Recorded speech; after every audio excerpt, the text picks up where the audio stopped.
Former Director of the Office of Educational Technology for the U.S. Department of Education, and now the Chief Innovation Officer of Rhode Island, our next speaker focuses on leveraging technology to improve learning and education.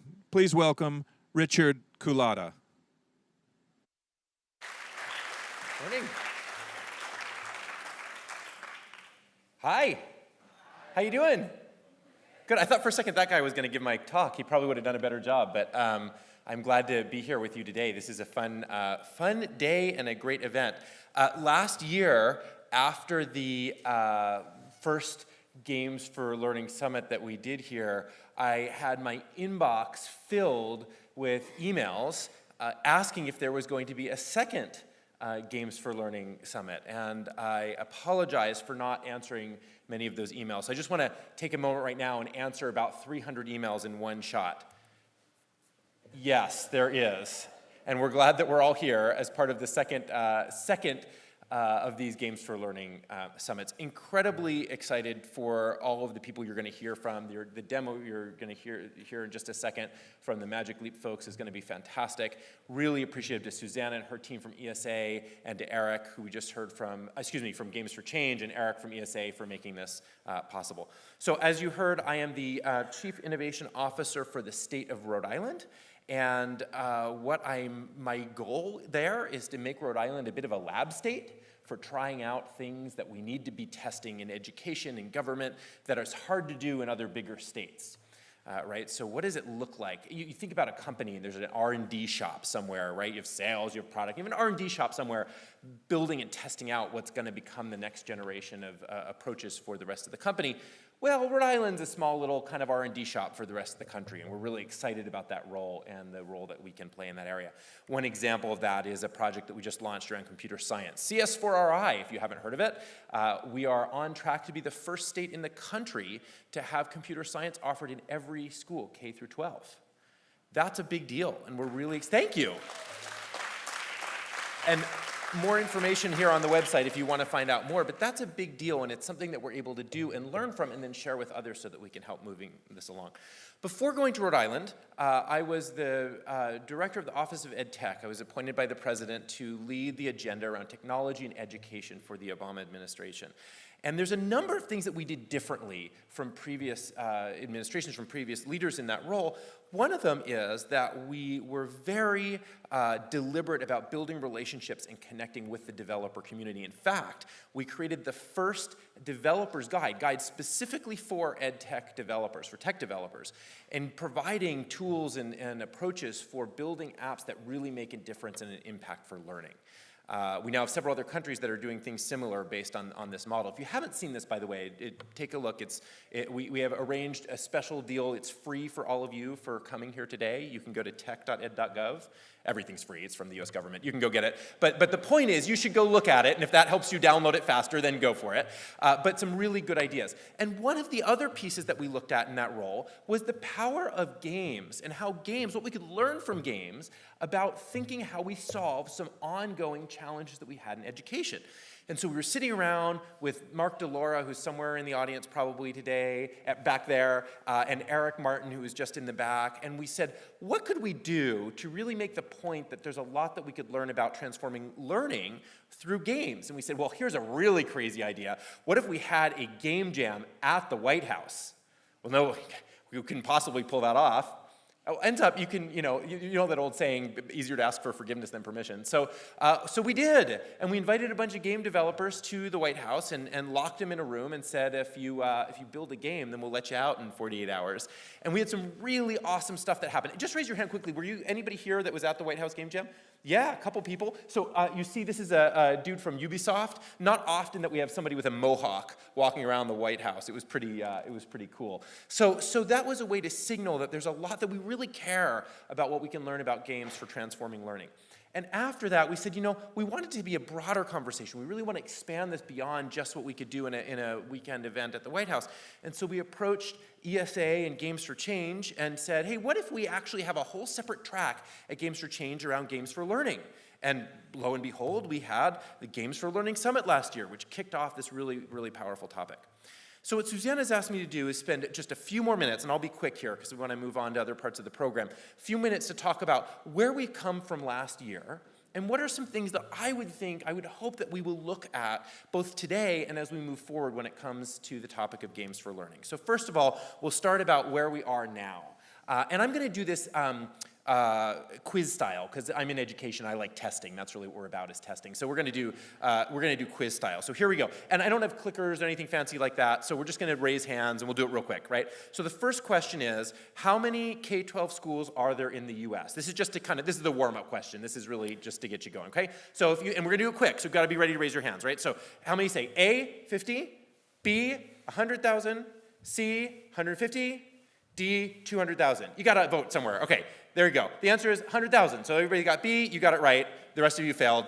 Sorry. Okay, now for some real questions. Now we're going to really move on to stuff that we care about. In 2012, what % of schools had access to high-speed internet? A, 5%, B, 30%, C, 50%, D, 70%. You guys are so pessimistic. No, you're actually right. It was 30%. Those of you who answered that. 30% of schools in 2012, this is not that long ago, had access to high-speed internet in the classroom. Okay, next question. By 2017, what percentage of schools will have access to high-speed internet? A, 40%, B, 55%, C, 73%, or D, 99%? Wow, so the answer is actually 99%. We are on track thanks to a major initiative called ConnectEd and updating of a reg called E-rate to our lawyers wouldn't let us say 100%, it probably would be closer even, but 99% of schools with connected to broadband internet. I want to, yeah, thank you, whoever back there is clapping, this is good stuff. Okay. So I want to pause on this for a second because I think out of everything that we have seen that's happened, and there's lots of reforms and lots of changes that have happened over the last few years, this is the one that I think we're going to look back on in 10 years and go, wow, that made a huge, huge difference.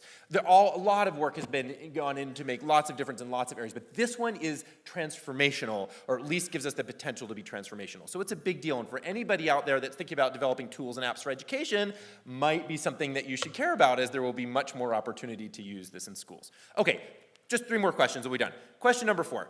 How many new map apps were created since last year? A, a lot, B, many, C, tons, D, we can never have too many. Okay, you get the idea there. All right, question number 5. How many new literacy, art, history apps were created since last year?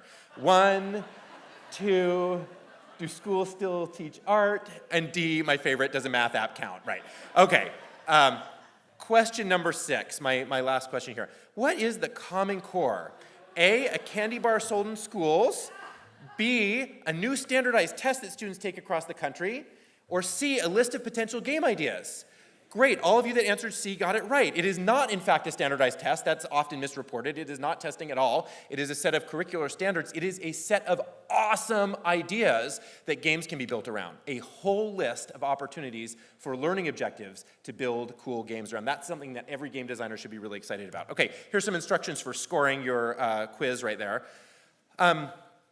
So one other quick public service announcement as I wrap up the where we are currently, and that is that one of the last projects that I led before stepping down from the US Department of Ed was the creation of a national AdTech plan. This is a great, very helpful guide that just gives the direction and sets a vision for the country for how technology can be used not to digitize, but to transform and reimagine learning. And so I'd also recommend taking a look at that if you want. I also have ADD, and when I read a normal government report, I fall asleep by the 2nd or 3rd page. So it means that when we created this, I made sure that if I could read it all the way through, all of you are going to be able to without any problem. There's lots of good examples and really relevant. I think you'll really enjoy it. James Collins, sitting right here, is part of the team that's at OET now, and so if you have any questions, you can attack him afterwards, and he'll give you better answers than I will. Okay, last part, looking forward. What are we looking at moving forward from here? What are some things that we should be talking about over today and in the next year between now and when we get together again? There are some persistent challenges in education that we need to be talking a lot more about. It is easy to be caught up in like gamey awesomeness, and there's lots of gamey awesomeness, and we come here and we just fill up on it, and it's cool stuff. But we cannot let that overshadow the real, true needs that we have in education. Here are Some examples.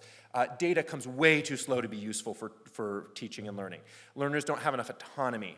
Learning doesn't adapt to needs of individual learners. There's nowhere near enough practice on key skills that students need to be successful. There's no near enough focus on non-academic skills, things like building teams, things like knowing how to be confident and growth mindset. You know, I'm not bad at math, I just need to practice more, right? Just understanding that is a huge concept that most kids don't understand.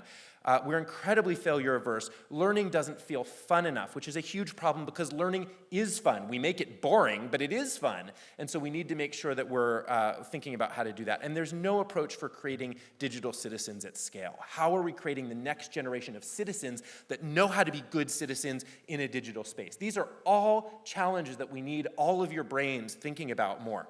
I'm going to double click on just one of them. I would love to take time to go through all of them here. We're not going to do that today. We'll do that some other time. But just one example, and that is this idea of being failure averse. Other people have talked about it, but I want to be really specific. In education, we have this idea that when you take, either whether it's a test, whether you participate in activity, and you don't perform well, that it is bad. It equals punishment. This is one of my old algebra tests that I took and failed, which has ruined me for life. Thank you. Yes, I'm bitter.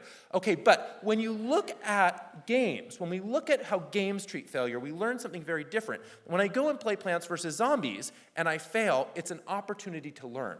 I am excited about how horribly boring would a game be if you played it once and won on the first shot and you were done? Very not fun. So games have this fantastic idea, this ability to say failure equals learning. And that's an idea that we need to infuse all throughout our learning system. How do you learn from mistakes? It may mean that you kill your plant.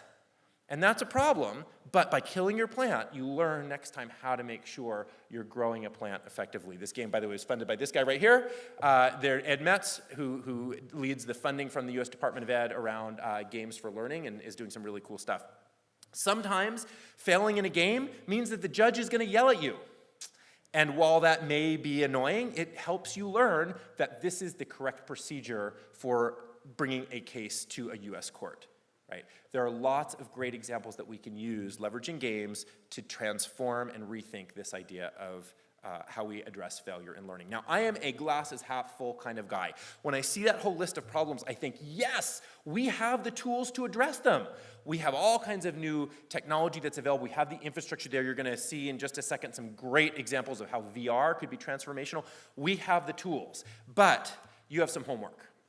The first is, we need you to make games that address learning needs. Now, by the way, this is important. I am not asking you to change what you do if you're a game designer. If you are a game designer, I just want to be super clear. If you are a game designer, you design games for learning, right? You cannot be a game designer and not design games for learning. That is what you do. Every game that you design is a game for learning.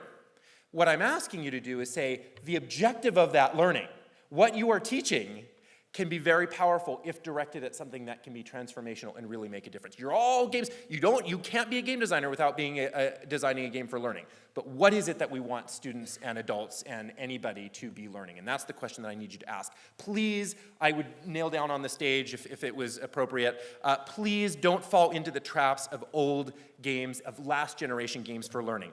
Please don't do stuff like this ever. If you do the learning thing, we will then give you a chance to play a little game. That is not how we roll anymore with games for learning. We really need to make sure that we're using the opportunity to, through the game, actually teach great new skills and provide opportunities. And my second piece of homework is make learners that make a difference. Use game design, use the tools and approaches that you know work to really provide students with a chance to be better people. How do we create digital citizens? How do we create problem solvers? How do we create civic hackers?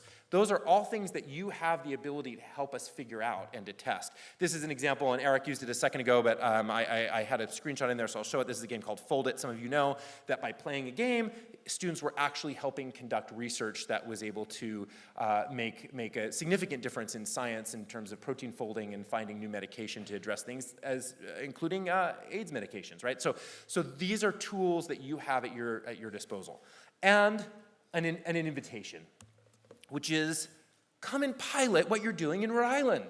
We are a lab state. We want to be the place where you can try it out. I will raise my hand and say, if you have something awesome that you want to pilot with some really great students, please come and talk to me about it. And we'd love to be the place that we can help you try out what's working and work with you to see if you can help make some tools that really make a huge difference. Here's my final thought, and then I'm done. We have spent a long time talking about a digital divide. Digital divide. When we say digital divide, immediately people in their mind, they think of cables and connectivity, devices, right? That is what we've talked about in education as the digital divide. That digital divide is largely being closed, and it's happening very quickly. Now, I'm not saying we don't still have work to do. We do, but it is on the path. In another year, we'll have almost 100% of schools connected to broadband. There's a whole series of other programs I didn't talk about today about closing the homework gap, right? Helping kids at home have access. We have all kinds of programs to provide devices for students. That is no longer the digital divide that I'm worried about. I'm worried about the digital use divide. This is the digital divide that I need all of your brains thinking about how we solve. And the digital use divide is the divide between what happens when you have a kid who has a device in front of them and it becomes a passive media consumption tool. Essentially, TV on a stick or on a lap or whatever we call it, right? That's what it becomes. And you have a student who is sitting there consuming media. That is a problem. When we have the opportunity to have this great active use where students are solving problems and learning and connecting and collaborating and becoming next generation digital citizens. This is the problem that we need your help to solve. Please help us. Please work together. Please work with us to build tools and apps that help turn students, that close this digital use divide so that all students have the chance to become designers and developers and creators and thinkers, and that our education experience becomes as exciting, as interesting, as engaging as any of the best games that we see on the market if we go to look at the iTunes store or anywhere else. Thank you for what you do. There's a lot of work ahead. Excited to see what you come up with next, and we will be in touch soon. Thanks very much.